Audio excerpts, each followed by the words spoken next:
hari ini ada begitu banyak orang datang ke gereja, orang cari Tuhan, mengaku Kristen itu banyak, tapi tidak semua akan mengalami kuasa Tuhan. Cuma mereka yang benar-benar datang dengan iman.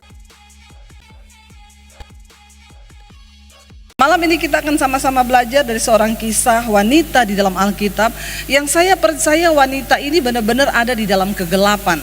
Tidak ada dari kita semua malam ini, apapun persoalan yang saudara hadapi, tidak ada yang segelap wanita ini hidupnya. Ya, ini sudah yang paling gelap ya. Mari kita baca bersama, buka Injil Markus pasal yang kelima. Injil Markus pasal yang kelima. Ya, mulai dari ayat 21 saja saudara kita baca. Injil Markus 25 ayat yang ke-21. Firman Tuhan berkata begini, sesudah Yesus menyeberang lagi dengan perahu, orang banyak berbondong-bondong datang lalu mengerumuni dia sedang ia berada di tepi danau itu. Jadi ternyata dari zamannya Yesus itu juga Yesus pergi kemana orang itu ramai berbondong-bondong ya, untuk ya mengelilingi Yesus ya. Saya bisa bayangkan saudara, zaman Yesus itu, waduh, orang kalau dikatakan berbondong-bondong itu berarti banyak atau sedikit? Banyak saudara ya. Saya melihat bagaimana ya, karena orang kepengen ya mengenal Yesus lebih dekat, ingin ketemu dengan Yesus secara pribadi. Bahkan mereka tahu bahwa Yesus itu adalah ya orang yang penuh dengan kuasa. Lalu ayat yang ke-22 di sana dikatakan begini saudara, ya. Ayat yang ke-22, datanglah seorang kepala rumah ibadat yang bernama Yairus. Ketika ia melihat Yesus, tersungkurlah di depan kakinya. Ayat yang berikutnya 23, dia memohon dengan sangat kepadanya. Dia bilang apa? Anak perempuanku sedang sakit, hampir mati. Datanglah kiranya dan letakkanlah tanganmu atasnya supaya ia selamat dan tetap hidup. 24, lalu pergilah Yesus dengan orang itu. Orang banyak berbondong-bondong mengikuti dia dan berdesak-desakan dekatnya. Ya, adalah di situ seorang perempuan yang sudah berapa lama? 12 tahun pendarahan. Ya, ada seorang wanita di situ yang sudah mengalami 12 tahun lamanya dia pendarahan. Wanita ini juga tinggal di kota itu saudara. Jadi saya percaya orang mengalami pendarahan 12 tahun itu kira-kira stres enggak saudara? Ya, kita aja ya kalau mengalami pendarahan atau misalnya datang bulan begitu lama atau darahnya banyak itu kita udah panik saudara ya. Apalagi ini 12 tahun. 12 tahun itu kalau dihitung-hitung cicilan rumah udah selesai ya. 12 tahun itu lama loh saudara. Anaknya udah berarti umur 12 tahun itu udah ya SD saudara ya, udah mau masuk SMP itu 12 tahun. Tolong digaris bawahi, perempuan ini pendarahan 12 tahun. Orang pendarahan 12 tahun itu kira-kira lemes apa seger? Pasti lemes saudara ya, itu nggak tahu HB-nya tinggal berapa ya, nggak tahu itu ya, benar-benar itu sudah keadaannya buruk lah. Dikatakan di situ ada seorang perempuan yang sudah 12 tahun lamanya menderita pendarahan. Dia sakit secara fisik. Ya, dan apa yang dikatakan, apakah dia pergi berobat? Ya, kita lihat ayat yang selanjutnya, ayat yang ke-26 saudara. Saya dikatakan begini. Ia telah berulang-ulang diobati oleh berbagai tabib, sehingga telah dihabiskannya semua yang ada padanya, namun sama sekali tidak ada perubahan, tidak ada faedah, malah sebaliknya keadaannya semakin. Saudara bayangkan pendarahan 12 tahun, berobat, ganti-ganti dokter. Dia dengar di sana ada dokter hebat, pergi, wah tidak sembuh, pergi lagi ke dokter sana, nggak sembuh, pergi lagi ke dokter sana. Berulang-ulang, dia bukan tidak berusaha, dia berusaha mencari kesembuhan. Dia datangi semua dokter. Bahkan saudara dikatakan di sana dia datangi semua tabib. Tentu yang namanya berobat itu pakai uang, ya, mahal. Ya, kalau orang sekarang, apalagi orang Indonesia ya, berobat itu makin mahal tuh makin seneng. Ya, pokoknya makin mahal tuh makin puas ya. Makanya orang kalau di Jakarta, saya nggak tahu kalau di Solo, batuk sedikit Singapura. Ya, batuk 2 kali, penang. Pokoknya mahal nggak apa-apa, yang penting mantap. Kalau mahal tuh kayaknya mantap, saudara. Makanya dikatakan perempuan ini dia telah menghabiskan semua yang ada padanya. Uangnya, rumahnya, mungkin perhiasannya, hartanya. Kalau Alkitab berkata sudah dihabiskannya semua yang ada padanya, berarti benar-benar habis. Saudara, orang sakit masih punya uang itu masih bersyukur loh, bener nggak? Masih bisa berobat. Kenapa? Masih punya uang. Sekarang saya mau tanya, orang sakit nggak punya uang untuk berobat, nyesek nggak? Nyesek. Bahkan banyak yang minta mati. Tapi untuk mati pun itu adalah hak Tuhan. Banyak orang, saudara, karena sudah nggak bisa berobat. Kalau masih punya, kemarin saya layani ada seorang anak umur 18 tahun, dia mengalami tumor otak, saudara. Ya itu juga, saudara, kasihan ya. Jadi dia 12 tahun dia menderita juga ya tumor otak. Saya datang ke sana, saya berdoa buat dia. Dia bilang, "Ibu, saya dosa apa? Kenapa Tuhan menghukum saya begini? Saya pengen mati saja." Saya bilang, "Jangan, Tuhan pasti punya rencana buat hidupmu."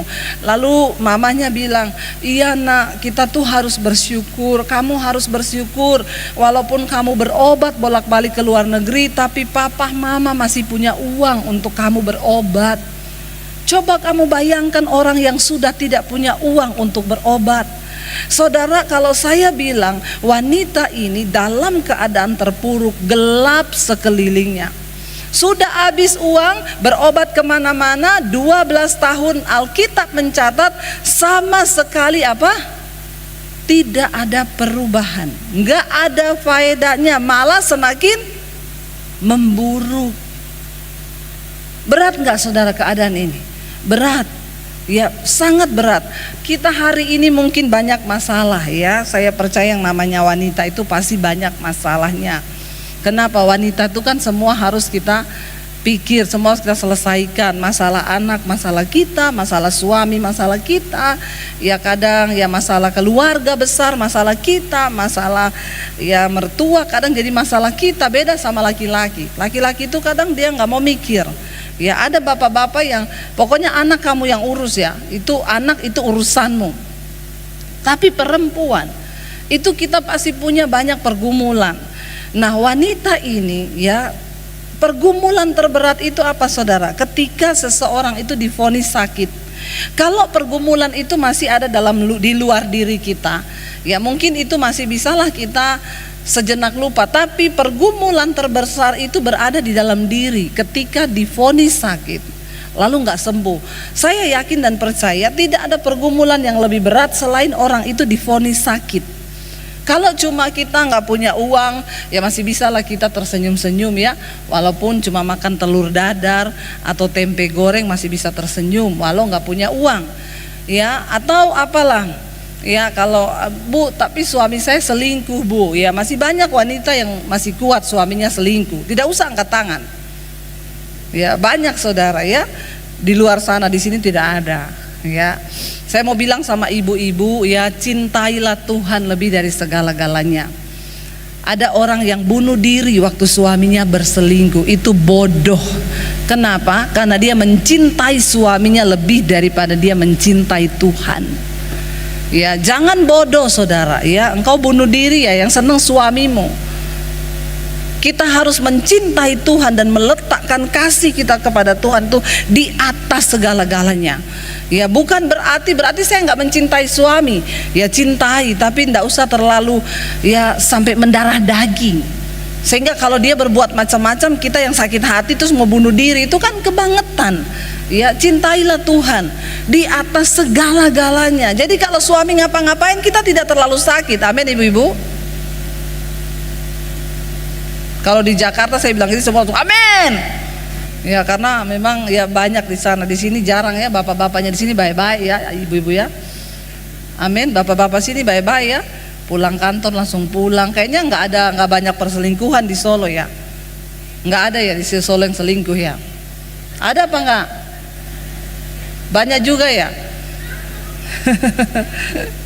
Ya makanya orang bilang kalau selingkuh itu kan cuma di kota besar, bu, siapa ngomong?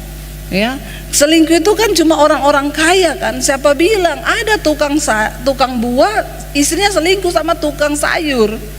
Ada, saudara. Ya, jadi namanya selingkuh itu bukan hanya di kota besar, bukan hanya menimpa orang kaya-kaya, ya semua bisa terjadi. Tapi saya mau bilang, mari kita menempatkan cinta kepada Tuhan itu di atas segala-galanya, supaya jangan bodoh. Ya, suami selingkuh bunuh diri, kemarin baru kejadian kan di Surabaya. Ya, tahu suaminya berselingkuh, dia langsung lari dari balkon, lompat dari apartemen, saudara, meninggal langsung di tempat. Ya, jangan. Nah, kalau kita ini masih menghadapi pergumulan yang dari luar tuh kayaknya masih bisa kuat. Tapi kalau orang divonis sakit, itu dia bergumul dengan dirinya sendiri loh. Kenapa? Di depan mata itu ada yang namanya kata mati. Kalau orang sudah diperhadapkan dengan yang namanya kematian, itu biasanya itu ciut, saudara. Tapi saya percaya jemaat di sini tidak, ya, karena kita semua tidak takut lagi dengan yang namanya kematian. Ya, semua di sini sudah siap, amin. Oh, amin. Cuma 1-2 yang bilang amin.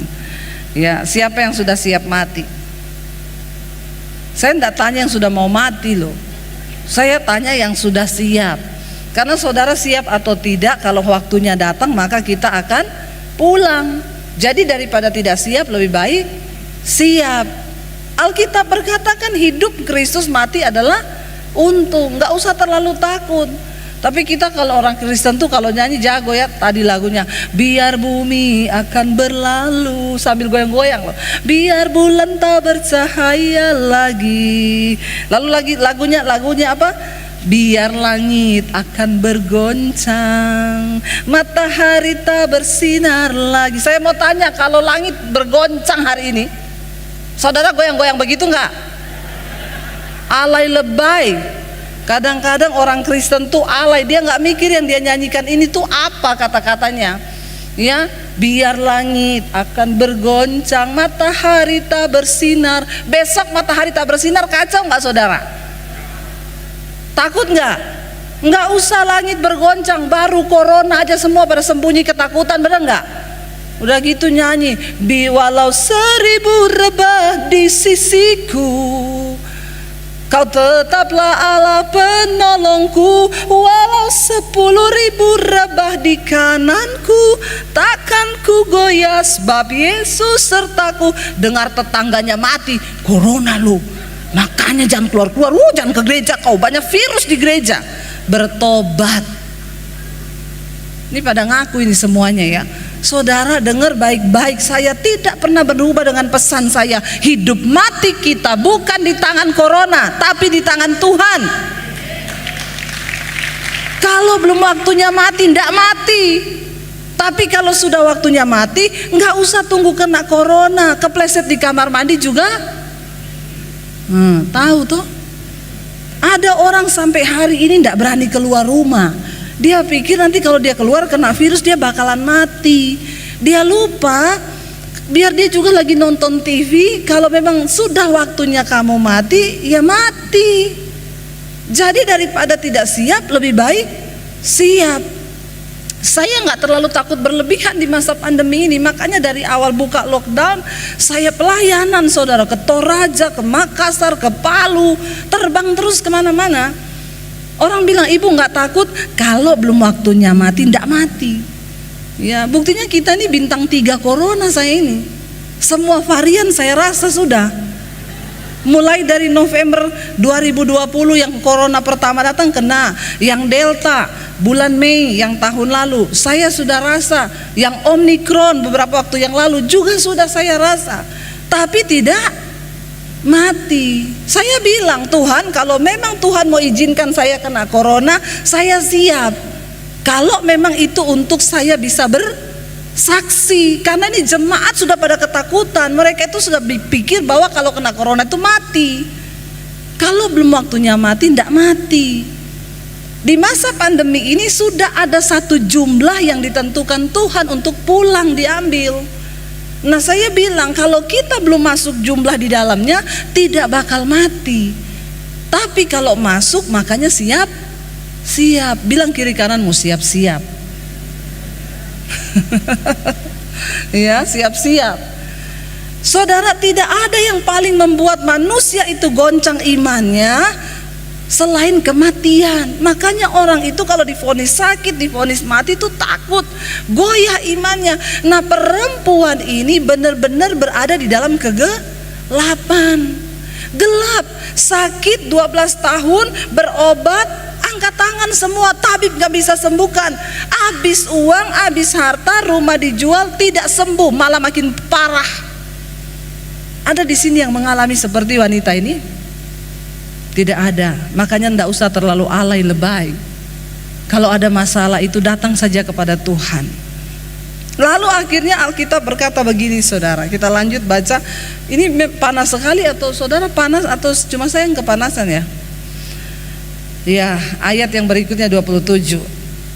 Baca sama-sama. Dia sudah mendengar berita-berita tentang Yesus, maka di tengah-tengah orang banyak itu ia mendekati Yesus dari belakang dan menjamah jubahnya.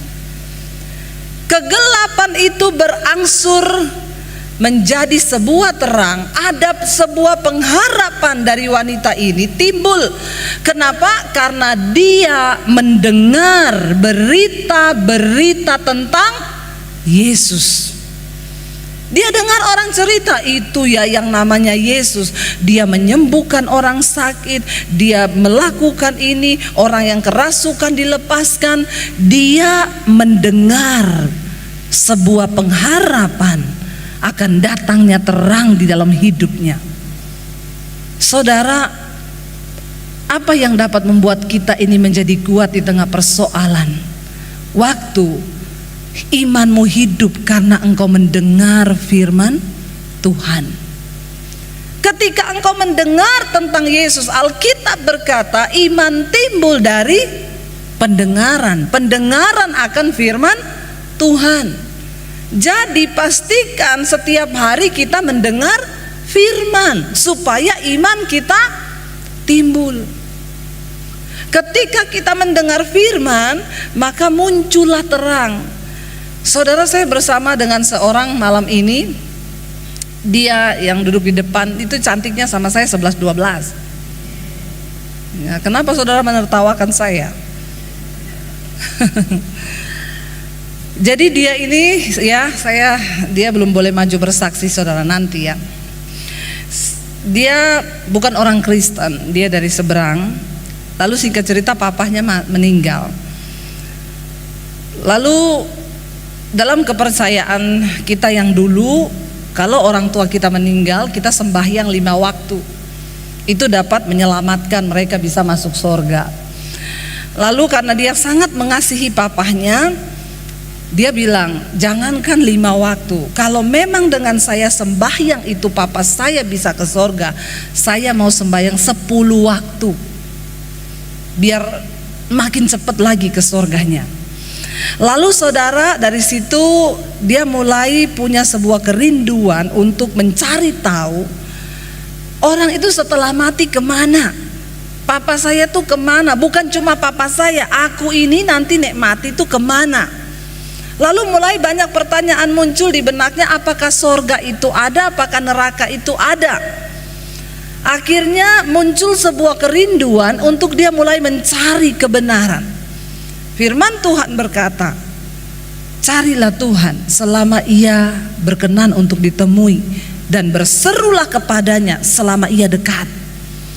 Jadi dia mencari saudara, dia buka ya kitab sucinya, dia buka Alkitab ya. Itu saya difotoin buku, mejanya itu penuh dengan buku-buku, nggak tanggung-tanggung beli Alkitab kayak punyanya saya yang tebal segini, Alkitab penuntun. Saya yakin saudara itu paling Alkitabnya yang warna biru perjanjian baru itu kan, yang kalau bisa diisi di kantong aja nggak ada yang lihat gitu ya. Dia beli yang tebal saudara, yang Alkitab penuntun ada penjabarannya. Lalu dia mulai cari, perbandingkan, semakin kesini kok semakin terang itu dibukakan. Akhirnya ya dia mulai semakin sembahyang, tapi karena dia takut murtad. Ya, takut murtad karena kita beranggapan ya memang ya agama yang kita yakini itulah yang paling benar. Jangan sampai saya ini murtad.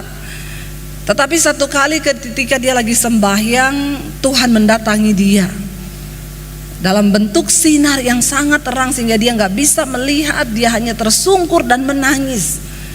Dan disitulah dia mendapat satu keyakinan dan keteguhan bahwa Yesus adalah Tuhan dan Juru Selamat bagi kehidupannya. Tepuk tangan bagi Tuhan Yesus. Lalu dia mulai mencari di YouTube, saudara, ya, pelajaran pengajaran tentang kekristenan. Lalu mulai ada satu dorongan dari hatinya untuk dibaptis, ya. Setiap hari disuruh dibaptis. Lalu dia mulai WA semua nomor-nomor yang tertera di YouTube yang dia nonton. Ya, dengan kata-kata cuman saya pengen dibaptis, ya. Tapi nggak ada satupun yang balas. Tapi dorongan untuk dibaptis itu semakin keras. Akhirnya dia bilang, Tuhan, aku tuh mau dibaptis, tapi siapa yang mau baptis aku? Aku tuh sudah WA ke semua nomor-nomor yang ada di YouTube itu, ke gereja-gereja, ke hamba Tuhan, tapi nggak ada yang bales. Lalu tiba-tiba satu saat, ya, channel saya muncul di iPad-nya dia. Lalu dia klik, dia mendengar khotbah saya, ya, dia rasa dia di jamah Tuhan. Akhirnya dia lihat ada nomor HP di situ, dia WA, saudara. Pagi itu setelah mesbah syukur, saya lihat HP, saudara. Ini HP saya ini kan yang masuk tuh puluhan ribu. Ya, jadi kalau tidak terbalas WA saudara harap maklum. Saya juga berdoa, Tuhan, biar yang benar-benar yang Tuhan kehendaki itu yang saya bales. Karena banyak yang alay-alay itu yang masuk. Ibu doakan suamiku, ibu, ya. Saya tidak akan berdoa buat suami ibu-ibu. Ya, tidak akan pernah saya berdoa karena saya tidak mencintai suami ibu. Tanamkan itu baik-baik, ya. Karena doa yang didengar Tuhan itu doa yang lahir dari hati, yang mengerang, yang menangis. Saya tidak mungkin menangis buat suamimu. Kenapa? Karena saya tidak punya hati kepada suamimu. Jadi saya tiba-tiba pagi itu buka WA, tiba-tiba masuk, saudara, WA-nya cuma tulisannya gini, baptis saya, Bu. Saya pikir ini orang kok sapa, nggak ada hahaha, nggak ada perkenalan. Jadi saya balas, ini dengan siapa, tinggal di mana, gereja di mana? Dia balas, saya tidak ke gereja, ya, saya sholat. Terus akhirnya saya, ya udah kalau memang begitu, ya tolong kirim KTP-nya, foto aja, kirim lewat WA. Lalu dikirim, saya searching di Google, ya, ternyata dia bukan orang biasa, saudara, ya, karena mukanya sering ada di layar TV, ya. Dia mama cantik seperti saya, mama cantik. Lalu akhirnya saya telepon dan dia nangis di telepon itu. Iya, ibu, orang dilawat Tuhan, saudara, tiap hari nangis. Akhirnya, ya, saya suruh datang ke rumah saya. Dan dia dibaptis di rumah saya, ya, buah sulung pertama ini di rumah saya dibaptis, saudara. Tepuk tangan buat Tuhan Yesus. Dan akhirnya ya terus imannya bertumbuh, ya. Jangan sampai, saudara, ya, saudara yang sudah Kristen, Alkitab bilang yang terdahulu jadi terkemudian, yang terkemudian jadi terdahulu. Ya, ini benar-benar pengetahuan firman sudah di kitab Wahyu. Baca Alkitab. Lapar dan haus akan Tuhan tiap hari. Ya, hati-hati, saudara, ya. Jangan sampai kita sendiri ketinggalan. Di dalam kegelapan, ketika orang mulai berharap kepada Tuhan, maka terang itu pasti datang. Wanita ini mendengar berita tentang Yesus, bahwa Yesus bisa menyembuhkan. Dan akhirnya di tengah kerumunan orang banyak yang berdesak-desakan tadi, ya, tolong ditayangkan ayatnya, dikatakan di sana. Ya, dia datang menghampiri Yesus. Apa yang membuat wanita ini bertindak untuk berjumpa dengan Yesus secara pribadi adalah iman. Iman timbul dari pendengaran sehingga dia bertindak. Saudara, tolong ditayangkan ayatnya tadi multimedia. Ya, saudara bisa bayangkan orang yang 12 tahun pendarahan. Ya, multimedia ini perlu dikasih kopi kayaknya, ya. Tolong multimedia ayatnya ditayangkan. Nah, ya, lalu saudara dikatakan di sana ayat yang ke-24, lalu pergilah Ya, ya. Ayat yang bukan ya, ayat yang kita sudah sampai di ayat 28 tadi ya. 27 ya. 27 dikatakan dia sudah mendengar berita tentang Yesus, maka di tengah-tengah orang banyak itu ia mendekati Yesus dari belakang. Saya mau tanya, orang yang sudah 12 tahun pendarahan itu pasti darahnya sudah sedikit, HB-nya turun, pusing saudara. Saudara, saya ini kan darah rendah saudara ya. Saya kalau lagi benar-benar drop tiap bulan tuh darah saya itu bisa hanya 80/60, 90/60, itu sudah pusing saya, vertigo tuh sampai muntah-muntah kuning. Itu orang kalau tekanan darah rendah atau kurang darah itu sangat-sangat tidak enak. Kita tutup mata pusing, kita buka mata pusing. Nah, ini perempuan karena imannya bangkit mendengar berita firman Tuhan, dia melangkah dengan iman mendatangi Yesus di tengah kerumunan orang banyak. Kira-kira dia datang dengan semangat yang seperti orang sehat, atau dia terhuyung-huyung karena sudah lemes saudara. Tetapi ada sebuah iman, dia pengen mendapatkan secercah harapan. Lalu dia mendekati Yesus di tengah kerumunan orang banyak dari belakang. Alkitab berkata dia menjamah jubah Yesus. Lalu ayat 28, kenapa saudara dia menjamah jubah Yesus? Karena di dalam hatinya ada sebuah iman pengharapan yang sangat begitu luar biasa. Dia berkata dalam dirinya, asal ku jamah saja jubahnya, aku akan sembuh. Wow saudara, ini luar biasa ya. Dia bilang asal ku jamah saja jubahnya, aku pasti sembuh. Dia tidak datang ke hadapannya Yesus karena memang mungkin tidak mungkin menerobosi orang yang begitu banyak. Dia nggak ketemu Yesus lalu dia bilang, Tuhan doakan dong, tumpang tangan dong Tuhan, saya ini sakit pendarahan. Enggak. Cuma dengan iman dari belakang di tengah orang yang berdesakan, mungkin dia sedikit jatuh lalu merayap dan memegang ujung jubah Yesus saudara. Karena dengan iman yang luar biasa dia bilang, asal ku jamah saja jubahnya, aku sembuh. Alkitab berkata ayat yang berikutnya 29 dikatakan, seketika itu juga berhentilah pendarahannya dan ia merasa bahwa badannya sudah sembuh dari penyakitnya. Apa yang terjadi benar-benar apa yang dia imani. Dia tidak perlu perantara.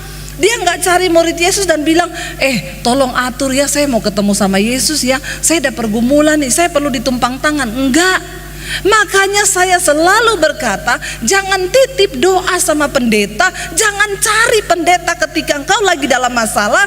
Karena tidak ada dokter yang hebat, tidak ada pendeta yang hebat, yang ada Tuhan yang hebat dengan imanmu yang luar biasa. Yes. Ya, engkau tidak perlu perantara untuk datang kepada Kristus, karena kematian Kristus, tabir itu terbelah dua. Artinya apa? Tidak ada lagi pemisah antara kita dengan Tuhan. Nggak usah titip doa sama pendeta. Datang sendiri berlutut di kaki Tuhan dan bilang, Tuhan, aku membutuhkan Engkau. Saya kemarin ketemu seorang ibu di Jakarta. Dia bersaksi kepada saya, Bu Debbie, saya bersyukur, terima kasih Ibu, saya dipulihkan karena saya nonton khotbah Ibu di YouTube. Saya ini ketika awal pandemi Bu, saya ketakutan luar biasa, saya takut mati. Akhirnya saya depresi, jiwa saya terganggu Bu. Saya mulai tidak bisa tidur, tidak bisa tenang, bahkan sampai pingsan-pingsan. Kalau ketakutannya sudah datang, dia gemetar saudara di kamar, gemetar saudara, lalu sampai pusing, akhirnya pingsan, sampai dia harus berobat ke dokter jiwa, dikasih obat penenang yang sudah dosis tinggi, tidak bisa tidur.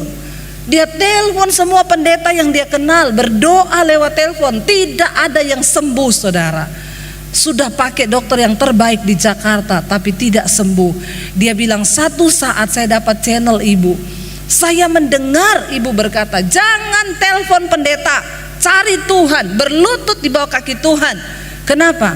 Karena Tuhan tidak memberikan padamu roh ketakutan, tapi roh yang membangkitkan kekuatan. Lalu dia berkata, saya mulai memperkatakan, Bu, saya masuk di kamar, setiap kali serangan itu mau datang, saya perkatakan, roh yang ada padaku lebih besar, roh yang ada dalamku, roh Allah itu lebih besar. Aku patahkan engkau segala roh ketakutan. Dia bergumul sendiri. Sampai dokter itu kaget, saudara. Kenapa? Karena waktu itu dia depresinya itu sudah mendekati tahap gila. Dokter bilang kepada anaknya, ini mamahmu kalau begini terus benar-benar bisa gila dia, bisa benar gangguan kejiwaan. Tapi saudara, ketika dia mendengar firman, ada secercah harapan. Nanti dia akan saya undang ke studio saya untuk bersaksi. Nanti saudara bisa lihat di mesbah doa. Saya melihat wanita ini, dia datang dengan iman, nggak ketemu Yesus, tidak minta didoakan sama Yesus, tetapi dengan iman dia bilang, asalku jamah saja jubahnya aku sembuh. Lalu Alkitab berkata begini, saudara, kita lihat ayat ini berkata, ya, ayat yang ke-29, seketika itu berhentilah pendarahannya dan ia merasa bahwa badannya sudah sembuh dari penyakitnya. 30. Pada ketika itu juga Yesus mengetahui bahwa ada kuasa, ada tenaga yang keluar dari dirinya. Lalu ia berpaling di tengah banyak orang dan bertanya, siapa yang menjamah aku? Saudara, saya mau tanya, orang berdesak-desakan di samping Yesus, kira-kira semua menyentuh Yesus enggak? Menyentuh. Lalu Yesus merasa ada kuasa yang keluar dari dirinya, lalu dia berpaling ke belakang dan bertanya, siapa yang menyentuh aku? Kita lihat ayat berikutnya, apa yang murid-muridnya jawab? Murid-muridnya menjawab, engkau melihat, hello Tuhan, hello Yesus, engkau tuh melihat bagaimana ini orang banyak berdesak-desakan dekatmu, terus engkau bertanya, siapa yang menjamah engkau? Semua orang ini menjamah engkau. Terus engkau tanya, siapa yang menjamah engkau? Yesus berkata gini, lalu ia memandang sekelilingnya untuk melihat siapa yang telah melakukan hal itu. Kenapa Yesus bertanya siapa yang sudah menjamahnya? Karena banyak orang, ribuan orang berusaha menjamah dan memang mereka berhasil menjamah Yesus. Tapi cuma ada satu jamahan yang berhasil menarik kuasa Yesus keluar dari dirinya. Itu adalah jamahan wanita ini. Sebab dia datang sudah tanpa harapan, hidupnya sudah di dalam kegelapan. Tetapi ada sedikit iman waktu dia mendengar tentang Yesus. Yesus bilang, semua orang menjamah aku, tapi jamahan ini yang berbeda. Ada sesuatu yang keluar dari diriku. Dengar baik-baik saudara, hari-hari ini ada begitu banyak orang datang ke gereja, orang cari Tuhan, mengaku Kristen itu banyak, tapi tidak semua akan mengalami kuasa Tuhan. Cuma mereka yang benar-benar datang dengan iman dan berkata, asalku jamah saja jubahnya, ekonomiku pasti pulih, kesehatanku pasti pulih, rumah tanggaku pasti pulih. Apa yang aku sedang alami kegelapan hari ini pasti akan berubah menjadi terang. Cuma orang yang sungguh-sungguh datang dengan sikap hati dan iman yang benar, hanya mereka yang akan mengalami Tuhan secara pribadi. Jangan pernah menyerah. Jangan cuma jadi orang Kristen yang berbondong-bondong. Ini orang kemana Yesus pergi mereka ikut, berbondong-bondong ikut terus. Tetapi yang berhasil menarik kuasa Tuhan cuma wanita yang datang dengan iman dan berkata, asalku jamah jubahnya, aku pasti sembuh. Apa yang sedang engkau butuhkan malam ini? Tidak ada dari kita yang semenderita perempuan ini.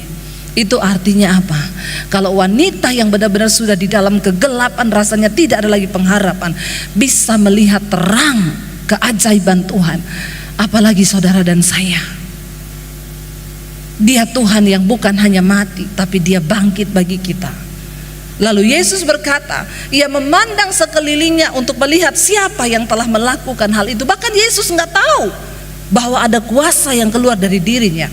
Ayat 33 berkata begini, perempuan itu yang menjadi takut dan gemetar karena dia tahu dia yang sudah menarik kuasa itu, mengetahui apa yang telah terjadi atas dirinya, dia tampil tersungkur di depan Yesus dan dengan tulus memberitahukan segala sesuatu kepadanya.